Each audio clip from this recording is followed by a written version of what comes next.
یہ 557 ہجری کی ایک خاموش رات تھی۔ مسلمانوں کے تاریخی ملک شام کے دارالخلافہ دمشق پر اندھیرے کا راج تھا۔ ہر طرف ویرانی نے ڈیرے ڈال رکھے تھے۔ دمشق کے تمام باشندے میٹھی نیند کے مزے لوٹ رہے تھے، مگر انہی لوگوں کا قائد اور عالم اسلام کا شیر دل مجاہد دن بھر کی اعصاب شکن محنت کے باوجود رات کے اس پہر عبادت میں مشغول تھا۔ یہ امیر المؤمنین حضرت نور الدین زنگی رحمہ اللہ تھے، جو حسب معمول تہجد ادا کر رہے تھے۔ تہجد سے فارغ ہو کر نور الدین زنگی رحمہ اللہ تعالی آرام کی غرض سے بستر پر لیٹے اور ان کی آنکھ لگ گئی۔ ابھی آنکھ لگے چند ساعتیں گزری تھیں کہ انہیں ایک روح افزا منظر دکھائی دیا۔ انہیں نبی کریم صلی اللہ علیہ وسلم کا چہرہ پر نور نظر آیا۔ ایک مومن کے لیے نبی کریم صلی اللہ علیہ وسلم کے دیدار سے زیادہ بڑھ کر اور کیا سعادت ہو سکتی ہے؟ اور یہی اعزاز نور الدین زنگی رحمہ اللہ تعالیٰ کو اس رات حاصل ہوا۔ لیکن اچانک نور الدین کو رسول اللہ صلی اللہ علیہ وسلم کے چہرے کے ساتھ دو اور چہرے دکھائی دیے۔ یہ دو عمر رسیدہ افراد کی صورتیں تھیں جو اسلامی لباس میں ملبوس تھے، اور ان کے چہروں پر داڑیاں بھی تھیں، مگر ان کی شکلیں مکروہ تھیں، اور ان کے چہرے پر نور کی بجائے تاریکی اور بے رونقی چھائی ہوئی تھی۔ سلطان نور الدین ابھی ان دونوں آدمیوں کو دیکھ ہی رہے تھے کہ سرور کائنات رسول اللہ صلی اللہ علیہ وسلم کے یہ الفاظ سلطان کی سماعتوں سے ٹکرائے: ان کے شر سے ہماری حفاظت کا انتظام کرو۔ خواب نبی صلی اللہ علیہ وسلم کی اس ہدایت پر ختم ہو گیا، اور سلطان کی بھی اچانک آنکھ کھل گئی۔ انہیں کچھ سمجھ نہ آیا، لہٰذا انہوں نے فوراً وضو کیا اور 2 رکعت نفل ادا کیے۔ نماز پڑھتے ہی وہ دوبارہ بستر پر لیٹے۔ نیند نے پھر آ دبوچا اور وہی خواب دوبارہ دکھائی دیا۔ اسی انداز میں رسول کریم صلی اللہ علیہ وسلم کی زیارت ہوئی، اور پھر وہی 2 مکروہ صورتیں دکھائی دیں۔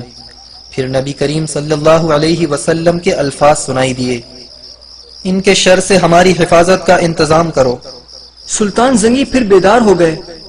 خواب کا منظر ان کی آنکھوں میں گردش کرنے لگا۔ انہوں نے دوبارہ وضو کر کے نوافل ادا کیے، اور پھر نیند نے تیسری مرتبہ انہیں اپنی آغوش میں لے لیا۔ خواب میں پھر وہی مناظر دکھائی دیے۔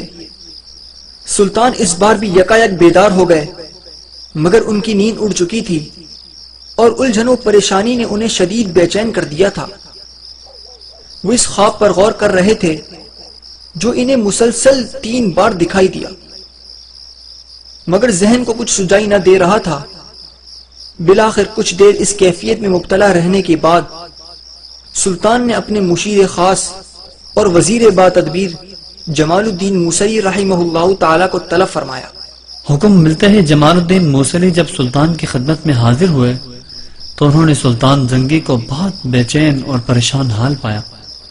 چنانچہ فوراً ادب سے پوچھا: آپ نے مجھے یاد فرمایا، خیریت تو ہے؟ جواب میں سلطان نے اپنا خواب جمال الدین موصلی کو سنا دیا۔ خواب سن کر جمال الدین موصلی گہری فکر میں ڈوب گئے۔ کچھ سوچنے کے بعد انہوں نے کہا: لگتا ہے کہ مدینے میں کوئی اہم واقعہ پیش آنے والا ہے۔ آپ کو اپنا خواب پوشیدہ رکھنا چاہیے اور فوراً مدینہ روانہ ہونا چاہیے۔ سلطان زنگی نے جمال الدین موصلی رحمہ اللہ کی اس بات سے اطمینان کیا اور مدینہ روانگی کے لیے تیاری کا حکم دے دیا۔ رات کا آخری پہر ڈھل رہا تھا۔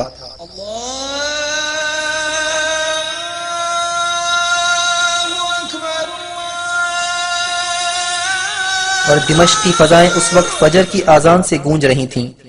سلطان اپنی خوابگاہ سے نکلے، جمال الدین کے ساتھ فجر کی نماز ادا کی، اور سورج طلوع ہونے سے پہلے ہی مدینہ منورہ کی جانب روانہ ہو گئے۔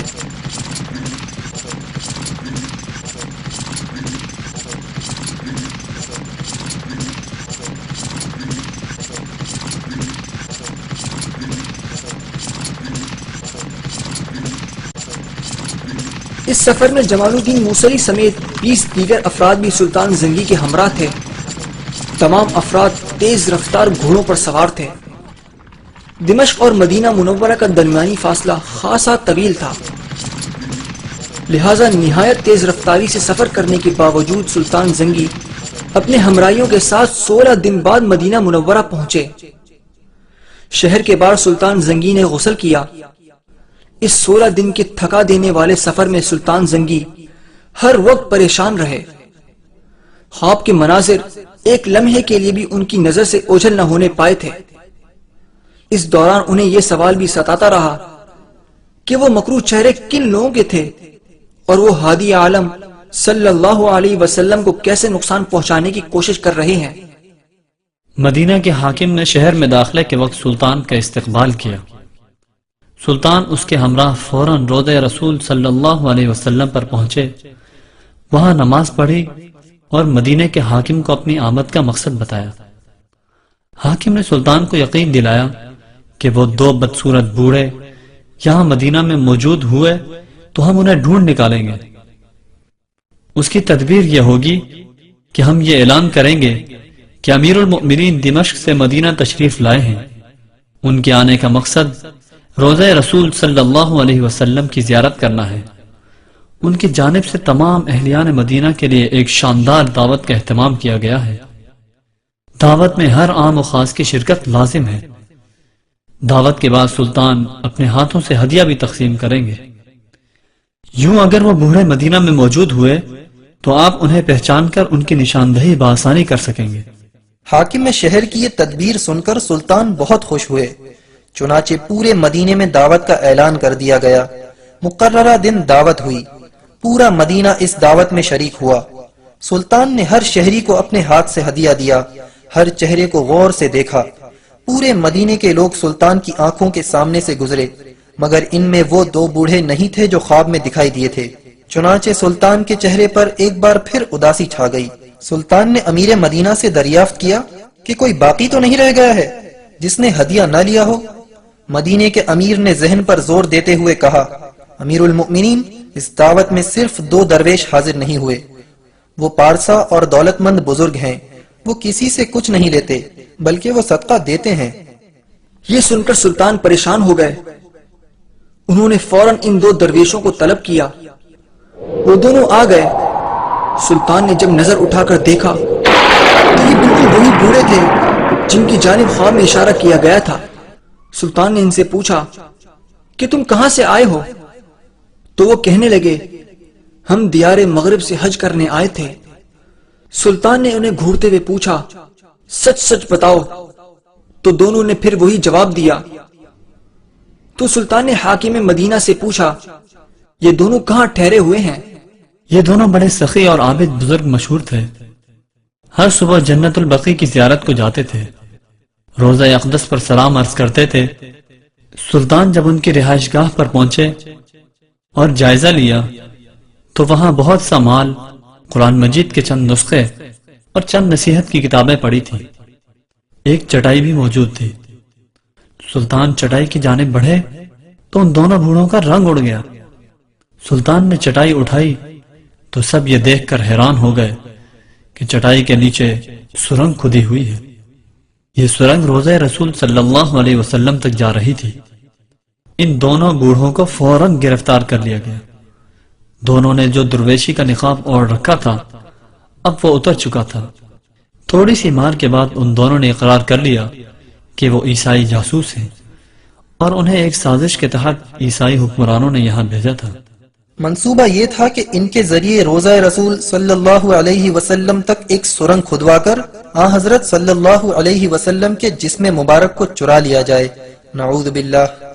دونوں نے یہ بھی تسلیم کیا کہ وہ رات کو سرنگ کھودتے تھے اور مٹی چمڑے کے تھیلوں میں ڈال کر قبرستان میں پھینک دیتے تھے، اسی لیے روضہ رسول صلی اللہ علیہ وسلم کے قریب رہائش اختیار کی تھی۔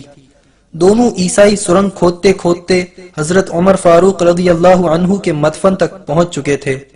یہ بھی کہا جاتا ہے کہ جب دونوں حجرہ رسول صلی اللہ علیہ وسلم کے قریب پہنچے تو آسمان سے گرجنے کی آوازیں آنے لگی اور ایسا شدید زلزلہ آیا کہ پہاڑ ہلنے لگے، مگر اسی رات سلطان ان کے مکروہ عزائم روکنے مدینہ پہنچ چکے تھے۔